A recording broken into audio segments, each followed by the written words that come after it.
இது இந்த இளம் வயதில் தம்பிக்கு இவ்வளவு முதிர்ந்த ஒரு படைப்பாற்றல் இருப்பது பெருமைக்குரியது. அவர் பாடல் அவரே எழுதுவார், அவரே பாடுவார்.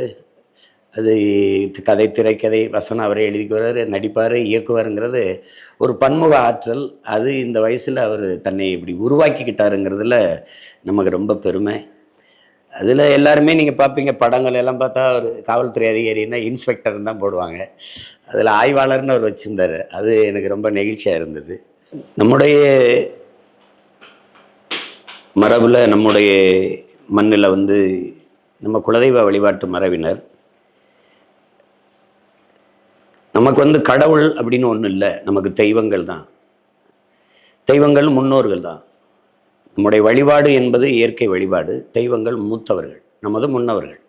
அதில் இன முன்னோர், குல முன்னோர்னு இருக்குது. இதில் இன முன்னோரில் முருகன், சிவன், மாயவன், அதாவது திருமால், பெருமாள், இவங்கெல்லாம் வந்துடுறாங்க. இந்த குல முன்னோர் தான் குல தெய்வம்னு நம்ம கொண்டாடுறோம். சிலர் சிறு தெய்வம்னு சொல்கிறாங்க. தெய்வத்தில் சின்னது பெருசுலாம் இல்லை, குல தெய்வம். அந்த குலதெய்வ வழிபாட்டை ஒரு சிறு வயதிலே இங்கே பிறந்து வளர்ந்த ஒரு பையன் தன்னுடைய கிராமத்தில் இருக்க தன்னுடைய குலதெய்வத்தை நினைவுபடுத்தி அதை கொண்டாடணும், வணங்கணும்னு வலியுறுத்துறது ரொம்ப பெருமைக்குரியது.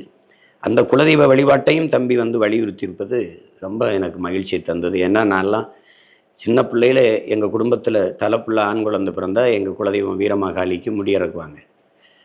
அதுக்கப்புறம் நான்லாம் போகலை. அதுக்கப்புறம் என் மகனுக்கு நான் முடியிறக்கி காது ஊத்துறதுக்காக போனேன். அப்போ அந்த இடத்துல நிற்கும்போது ரொம்ப தவற உணர்ந்தேன். நம்ம ஏன் அடிக்கடி நம்மளுடைய குலதெய்வத்தை பார்க்கல, வணங்கலை அப்படின்னு. இப்போ இதை பார்க்கும்போது ஒவ்வொருத்தருக்கும் தெரியும், நம்ம எல்லோருமே நம்மளுடைய வேர் தேடி பயணிக்க தொடங்குவோம். அப்படி எல்லாருக்குள்ளேயே இருக்கிற நினைவுகளை கிளறி விட்ட ஒரு அழகான கவிதையாக தான் நான் இந்த படத்தை பார்க்குறேன். இப்படி ஒரு படத்தை தயாரித்த தம்பிக்கு, என்னுடைய தம்பி தனுஷுக்கு எவ்வளவு பாராட்டுகளை, வாழ்த்துக்களை சொன்னாலும் தகும்.